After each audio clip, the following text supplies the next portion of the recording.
விஜய் கட்சி ஆரம்பித்த பிறகு ஒரு முறை கூட நான் அவர்கிட்ட பேசினது கிடையாது. எப்போவோ அவரை ப்ரெஸ் மீட்டில் பார்த்து பேசுகிறது தான். நமக்கும் அவருக்கும் எந்த சம்மந்தமும் கிடையாது. ஆனால் ஏன் பேசுகிறோம் அப்படின்னா, ஒருத்தர் அரசியலுக்கு புதுசாக வராருன்னா அவரை களமாட விடுங்க, மக்கள் பார்த்துப்பாங்க. பிடிச்சிருந்தா கொண்டு வர போகிறாங்க.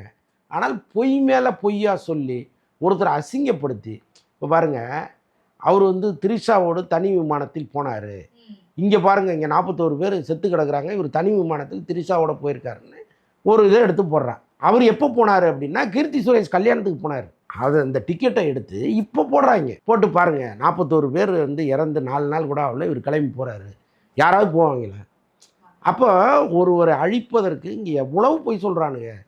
அப்போ இவங்க பொய் பேசும்போது நாம் ஒரு ஆள்கிட்ட சப்போர்ட்டாக நிற்போம். பாவம் அப்படின்னு நம்ம ஒரு சில ஓரளவுக்கு தான், அதுவும் ஒரேடியாக நம்ம வந்து ஏதோ தாவேக்கா தொண்டர் மாதிரிலாம் நம்ம பேசலை. நானும் விஜய்க்கும் நிறைய அட்வைஸ் பண்ணுறேன். நீங்கள் பண்ணுற அரசியலில் இவ்வளவு தவறுகள் இருக்குது, இதை நீங்கள் சரி பண்ணணும் அப்படின்னு நம்ம பேசுகிறோம். இப்போது புதிய அறிமுகம் ஆச்சி ஹோட்டல் சாம்பார் 50 கிராம் ரூபாய் 20 மட்டுமே.